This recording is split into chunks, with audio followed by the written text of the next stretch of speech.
Hey guys, it's May from Astrology with May, and in this episode, we're going to talk about Saturn and Saturn return. Now, coming back to New York, I have a lot of clients that are in their late 20s and early 30s, and I've been shocked how many recently have been asking me in a fearful voice about Saturn and Saturn return and how to think about it. So in this video, we're going to talk a little bit about Saturn, some background information on the astronomy as well as just how it sits in the chart. Then we're going to talk about what does Saturn mean precisely. And then finally, I'm just going to do some cleanup comments on inference interpretation designed for those folks that recently had a big discussion about Saturn or alternatively those that are learning.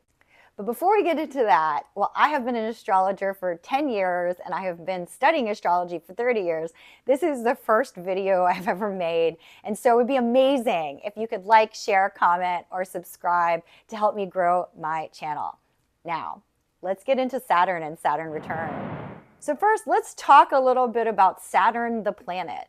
Saturn the planet is one of the planets that's the farthest out there. And why is that relevant? That's relevant because it does have a very long orbit around the sun. Hence, it comes back to your place in the chart around every 30 years, 29 and a half. So to be clear, if you are approximately 29 years old, you are starting your Saturn return, which will last for, let's just call it 3 years to keep it simple. That's why it's not so odd that I would get this question among folks that are in their late 20s, hearing about Saturn, knowing they're about to go into it, in their, early 30s, either having just gone through Saturn return or being right in the smack middle. Now, astrologically, the symbol for Saturn looks like this. And let me tell you now, it actually matters where Saturn is in its placement, as well as how it is aspected. So the idea that you would just immediately go to Saturn's this horrendous thing that's going to destroy your life seems a little intense to me. You can actually have a positively aspected Saturn, just FYI. Now let's talk about what does Saturn mean on the chart. And in this regard, there is a Western tradition and there is a Vedic tradition, and then there is my tradition. And the reason I think I may differ from other astrologers is having studied both, I realize that the differences between the two, Vedic and Western, aren't as far apart as folks would think and are mostly a function of cultural misunderstandings of what words mean. Meaning that the Vedic folks are going to have a long and rich history of storytelling that means something rather precise that when explained to a Western person, they're going to hear without all that background information and thus perhaps not understand it. In general, though, Saturn is going to have the following adjectives surrounding it: restrictive, disciplinary, karmic, and obstacles. These are words that are often associated with Saturn, but the why is kind of important. If you mix astrology in with your spiritual practice, then Saturn gives us clues to a theme of the life lesson that we wanted to learn during this lifetime. And Saturn's return is a bit of a test to see how it's going. Now, some folks have a really aggressively negatively aspected Saturn, so we're going to get the hard version of the test. And some people have a extremely well aspected Saturn, and they're going to get a different version of the test. And then there's always which house is that Saturn in. But ultimately, Saturn return can be difficult for some during that 3-year period.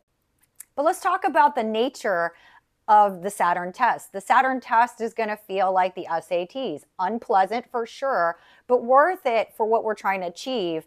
In the case of the SATs, college. In the case of Saturn, when it returns, some sort of fundamental understanding that allows you to continue forth in your life a wiser and better human being. Now, I'm going to give you a little bit more to understanding the nature of Saturn, whether it's in return or not. And the first thing to understand about Saturn is the personality of Saturn. In a lot of ways, I oftentimes describe Saturn as the way a father handles a situation versus a mother handles a disciplinary situation. Saturn is, when well aspected, gives you the lesson in reoccurring manner not necessarily negative. But when it's negatively aspected, or when you fight with your Saturn and refuse to learn the lesson, it can oftentimes get increasingly strict, increasingly bad. For example, I've seen folks have a negatively aspected Saturn in potentially either the 6th house or with Virgo prominent in the Saturn. And what happens for them, given the placements of the aspects, is they experience extreme stress that leads to physical unhealth. Alternative to that, I do have some folks with Saturn with a particular placement. They're diabetic, or they have some kind of immune disorder. And the way that Saturn is aspected very clearly is about them learning to take care of their bodies as they attempt to also live their best life karmically. Now, when you don't incorporate Saturn with your spiritual life, a lot of times this just seems like this restriction that is horrific and there is nothing that can be done about it. But if we incorporate Saturn in spiritual life, then the idea is this restriction is placed upon us as a way of understanding what is good for us, what is not good for us, where do we need to evolve, and how does that allow us to fulfill our karmic duty. Now, some final comments on this. When I see clients that are in Saturn return, or if they've got a very aggressively, let's call it, aspected Saturn, I usually try to clarify what precisely is the area that the Saturn is trying to stimulate. Then I do try to give some advice as to how to mentally prepare yourself for it. In this regard, it's a little bit like the SATs. No one enjoys taking the SATs except for maybe 1 or 2 people that love it. But what we can do is understand what the SATs do for us. We can understand what Saturn return does for us. Now, is it going to cycle through every 30 years? Yes. It's going to bring up new karmic things that allow us to continue to evolve in our journey in this human experience. That's all I've got for this video. If you enjoyed this content, please do like, share, subscribe, comment if there's another planet you want me to focus on right away, or let me know if you have other questions on Saturn. If you'd like to reach me for a personal reading, then check out my Linktree. It will have information on where I'm going to be, as well as Zoom call, setup.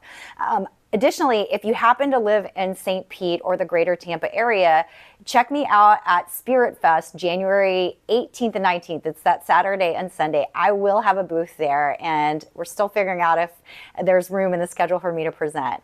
Until next time, take care, everyone.